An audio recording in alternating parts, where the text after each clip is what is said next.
We touch metal objects every single day, but how often do we actually stop and think about the people who make them? Right, right. The people who take raw materials and turn them into these incredibly precise and durable objects that we rely on. Yeah. And that's what we're diving into today with some help from RoleCatcher, the world of Coquille Casting Workers. A profession I have to admit I didn't know much about until recently, but it's really fascinating when you start to dig into it. Yeah, I mean, most people hear casting and they probably think of like Hollywood or something, right? Right. But this is a whole different world we're talking about, right? Absolutely. Yeah. So paint us a picture here. What exactly does a Coquille casting worker do? So imagine like a foundry setting. It can be pretty intense. You've got molten metal, both ferrous, meaning iron-based, and non-ferrous. Think like copper or aluminum. Wow, so we're talking serious heat. Oh, yeah. And these workers are using hand-controlled equipment to shape this liquid metal into incredibly precise forms. Pipes, tubes, all sorts of things. It's like a combination of artistry and heavy industry almost. Exactly. And there's this incredible level of precision involved. They're responsible for making sure the metal meets really high standards, identifying any flaws in the casting process, and making sure they get corrected. That's got to be incredibly demanding. I mean, I'm getting a little overwhelmed just thinking about it, honestly. It's definitely not your average desk job. Yeah. You're dealing with intense heat, heavy machinery, and the constant pressure of getting it right. I think I might have had a very different picture in my head before this deep dive. It's a side of manufacturing most people don't get to see. So, not a job for the faint of heart. That much is clear. Definitely not. And it makes you wonder, what's the path to becoming a Coquille casting worker? Is it one of those, like, you start at the bottom and work your way up kind of deals? You're actually right on the money with that. It's a field where experience is, like gold, you know. Okay, so walk us through that then. How does someone even begin to climb that ladder?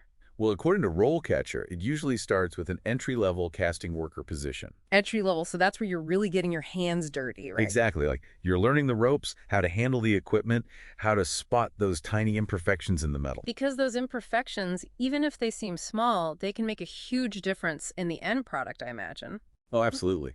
One thing RoleCatcher emphasizes is that it's not just about the physical skills. You have to understand the properties of the metal itself, how it behaves at different temperatures, how it reacts to the molds. It's like a science in itself, then. It really is, yeah. And that foundation is what allows you to move up the ranks. Makes sense. So what comes after entry level? What's the next rung on the ladder? So as you gain experience, you might become a junior casting worker and then a casting worker.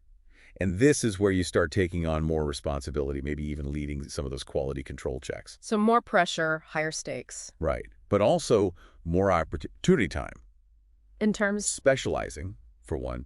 You can become a senior casting worker, which often means overseeing whole operations, making sure everything runs smoothly, and to those high standards we keep talking about. Okay, so kind of like the quality control expert. Exactly. Or if you find you enjoy the management side of things, you could become a lead casting worker, which is all about training and mentoring new workers, making sure the skills are being passed down. So two distinct paths, but both rooted in that deep understanding of the craft. Exactly. And both offering real potential for growth within the field. So many different directions you can go. It's really remarkable when you think about it, how much opportunity there is within this one specific niche. And RoleCatcher, they do a great job, I think, of laying out that path and making it clear how you can progress. Yeah, absolutely. And speaking of RoleCatcher, I mean, they've been such a valuable resource for us in putting together this whole deep dive. I know I've learned a ton. Me too, me too.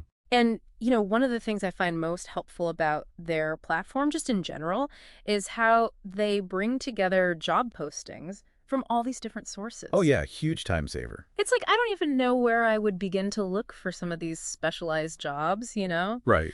But they bring it all together, which is so convenient. And they don't just stop there, right? Exactly. They have those tools to, like, optimize your resume and make sure it gets seen by those, what are they called, applicant tracking systems? Oh, yeah, the ATS, the bane of every job seeker's existence. Right, exactly. But RoleCatcher helps you crack the code. So important. And it's not just about, you know, getting past the robots. They also have that whole interview practice section, which I think is brilliant. Oh, yeah. Have you used that part? I've played around with it a little, yeah. It's actually kind of fun. Right. You can, like, practice answering questions specific to Coquille casting work, which I mean, talk about niche, but that's the beauty of it, right? Exactly. It's tailored, it's And specific. then you get feedback, which is a little nerve-wracking, I have to admit, but also incredibly helpful. Yeah. But even with all the preparation in the world, there's this one big question looming over everything, right? The robot question. Exactly, automation.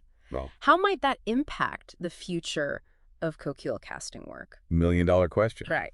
I mean, it's something that comes up in the RoleCatcher materials too, how this industry is being transformed by technology. And you can't ignore that, right? It's the reality of the world we live in. So then the question becomes, do these jobs just disappear? Right. Or do they change? Yeah. Yeah. Do they require like a whole new set of skills, maybe a blend of traditional craftsmanship and cutting edge technology? Right, right. Like maybe the future Coquille casting worker is as much a programmer as they are a metal worker. It's kind of mind-blowing when you think about it, and it makes you wonder, could this push towards automation actually create new opportunities in this field? Oh, absolutely. Things we can't even imagine yet. Right.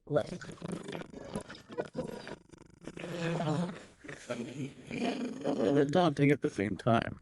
Definitely. It's a lot to wrap your head around. Yeah. But I think if there's one thing we can take away from this whole deep dive, it's that adaptability is key. 100%. No matter what field you're in, that ability to learn new things, embrace new technologies, it's more important now than ever. Because the world is changing fast.